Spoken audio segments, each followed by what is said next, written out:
Meu nome é Edson e hoje estou aqui para falar sobre concordância verbal. Mas o que é concordância verbal? A concordância verbal é a concordância entre o verbo e o sujeito, ou seja, uma harmonia entre verbo e sujeito. Sujeito simples. O sujeito simples é aquele que apresenta um núcleo, somente um. O verbo concorda com esse núcleo, que pode estar em primeira, segunda ou terceira pessoa, e número, singular ou plural. O rapaz estudava com muito foco. Quem estudava? O rapaz. E o verbo? Estudava, que se deriva do verbo estudar. O rapaz está na terceira pessoa e estudava também. Sujeito composto. Quando a frase contém dois ou mais núcleos e o verbo sempre no plural. Exemplos. Ela e ele são namorados. Quem são namorados? Ela e ele, que são os sujeitos.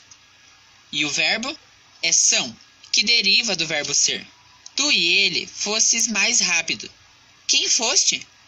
Tu e ele, que são os sujeitos. E o verbo?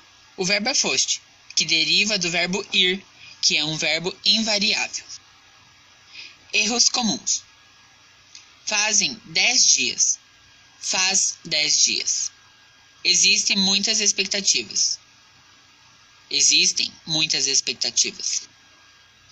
Casos especiais. Partícula C. Partícula apassivador. Isso acontece quando a oração está na voz passiva. Quando você usar a partícula C, a oração será VTD.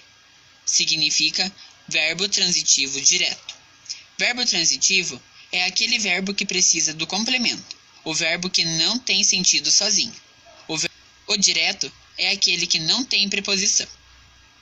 Verbos impessoais. No impessoal, o in significa não. É como falar sensível e insensível, sensível e não sensível.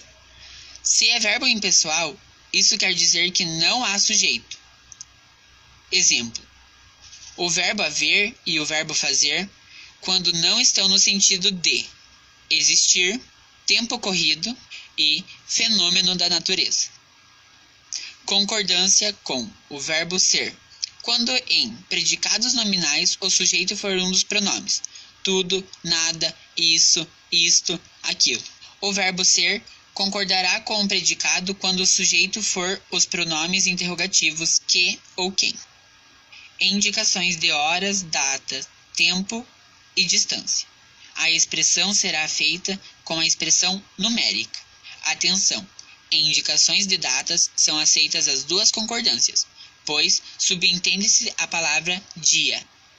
Nas locuções, é pouco, é muito, é mais de, é menos de, junto a especificações de preço, peso, quantidade, distância, etc., o verbo fica sempre no singular.